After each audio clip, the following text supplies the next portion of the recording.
Good morning my all family, কেমন আছো? আশা করি ভালোই আছো। তো সকালবেলা আজকে এখান থেকে ভিডিওটা শুরু করলাম। তো দেখতে পাচ্ছ আমি থালা নিয়েছি, আর এখানে কালকের ভাত আছে, আর এই কড়াইয়ে সবজি আছে। এটা এখন আমি খাবো ঠান্ডা ভাত দিয়ে, সবজি দিয়ে।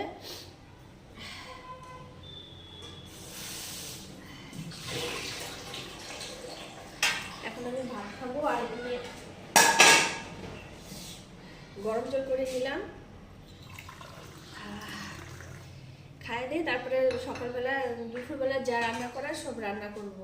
তো আমার কাছে কোনো ব্যাপার না, হয়তো তোমরা ভাববে এই ঠান্ডাতে ঠান্ডা ভাত, কোনো ব্যাপার না। ভাতটা কতটা আছে না, নষ্ট হবে, অল্প খাবো আর অল্প থাকবে, এতটা তো খেতে পাবো না, এটুকু হবে। আর বাকিটা গরম ভাতে দিয়ে দিব। এই যে ভাত, বিশ্বাস না করলো, এই দেখো ভাত। আর আমার তো বাজে অভ্যাস, এই দেখো দেখাচ্ছি তোমাদের, এই যে গ্যাস গ্যাস অফ করতে ভুলেই যাই। গ্যাস না অফ করতে ভুলেই যাই। আর এই যে সবজি, আমার কড়াইটা কি সুন্দর না? বাইরটা কালো, ভিতরটা পরিষ্কার। প্রচন্ড ঠান্ডা লেগেছে, প্রচন্ড।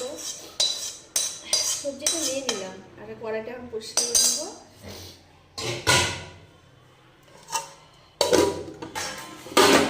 আর কি লাগে? এই হচ্ছে আমার সকালবেলার মেনু। বাসি ভাত, আর হচ্ছে ঠান্ডা ভাত, সরি, আর হচ্ছে ঠান্ডা তরকারি, আর হচ্ছে গরম জল এক গ্লাস হবে না, হয়ে যাবে, কোনো ব্যাপার না। যাই হোক, রাখি ভিডিওটা। আমার সাথে থাকো, পাশে থাকো, আমাকে অনেক অনেক ভালোবাসা দাও, অনেক অনেক সাপোর্ট দাও। আমিও তোমাদের অনেক অনেক সাপোর্ট করবো, ভালোবাসা দেবো। তো আমি খাই, রাখি।